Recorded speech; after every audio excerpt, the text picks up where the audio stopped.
I'll say this carefully because it's just the reality of the market right now. We're living in a time where a lot of new brands from the East are giving you huge screens, loads of kit, and that wow, premium first impression for the money. So when you jump into a Perodua today, it can feel a bit pricey on paper for what you are getting. But that's also why the Perodua Traz is interesting, because Perodua isn't really playing the same game. This top spec H variant isn't here to win the showroom spec sheet fight. It's here to win you over with the basics, how it feels, how it behaves, how easy it is to live with. And I'll be honest, the first time I climbed in it, it felt weirdly familiar.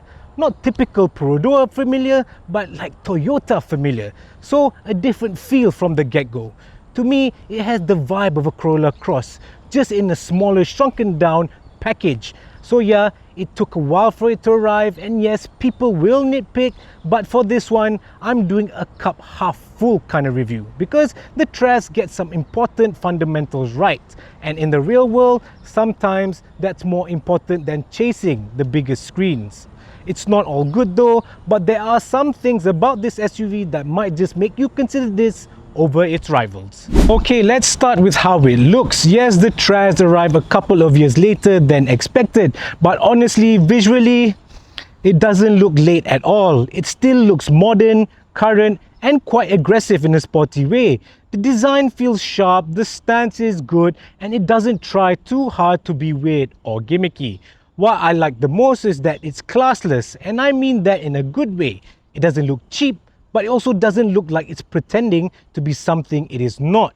That is so important for Perodua because they know their audience buy their cars to live with for many, many years.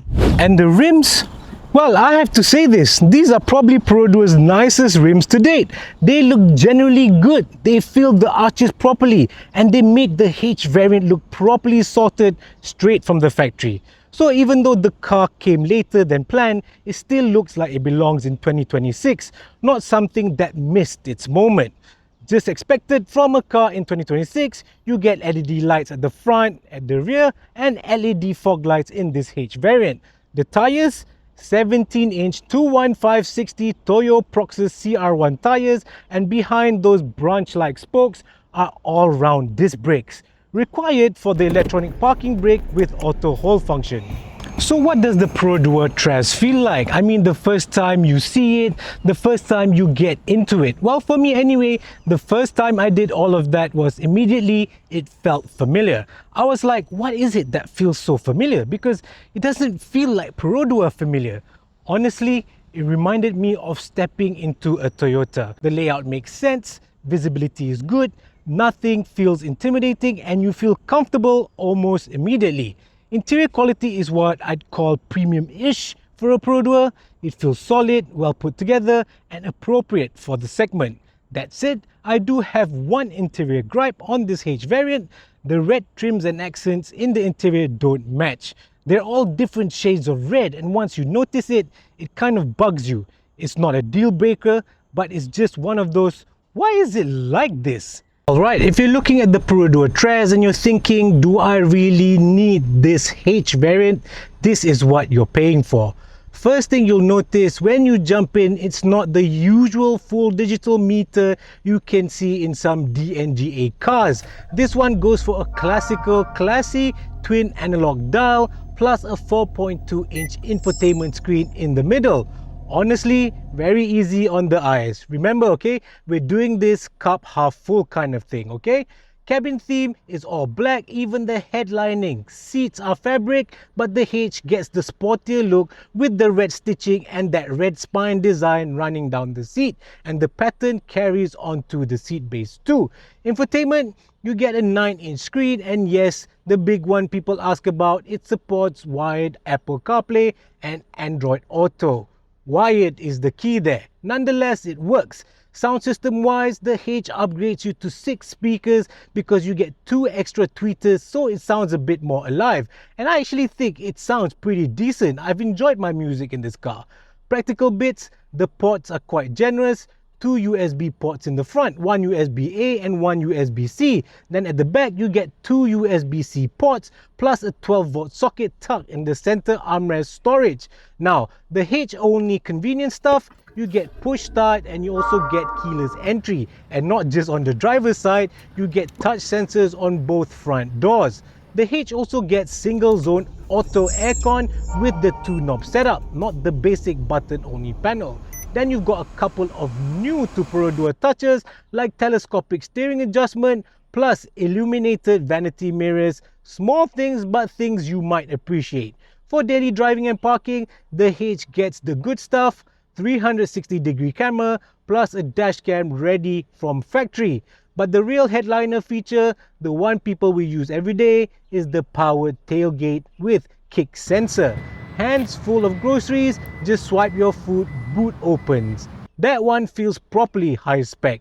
Oh, and tint is included too, solar and security tint, and they're using Luma, so not some random no-name film. So yeah, if you want the Traz to feel more complete, more convenient, and a bit more premium day to day, the H is the one that brings the goodies. So all good then? Well, I've only got one qualm with everything that I've just said. It's actually that 360-degree camera. Yeah, it is visible, but it's not so high def.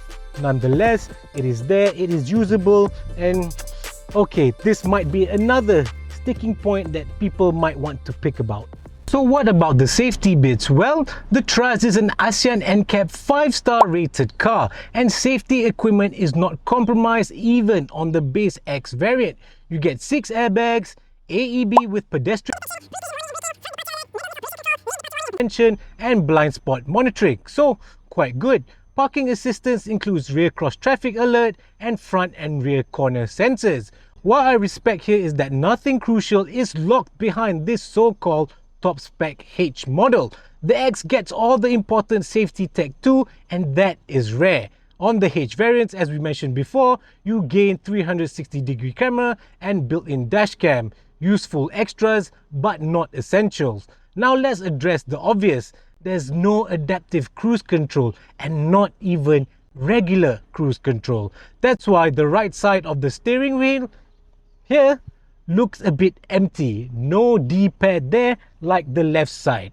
I mean, I'm not one to often use cruise control because I like to control the car myself, but this might bother those that used it often. I mean, I don't know a person that does, but I'm sure there are some out there. This is likely to cause some debate on the interwebs and socials. Not having adaptive cruise control is one thing, but not having cruise control altogether in a car in 2026, some might have something to say about that. So before I forget, because I nearly did, what's the back of the Traz like? Even with the black headlining, the back of the Perodua Traz doesn't feel tight at all. There's plenty of headroom and knee and leg room are generally generous. Yes, the center hump does eat into some foot space, but on the upside, the seats are comfortable and the backrest angle is spot on. Not too upright, not too laid back.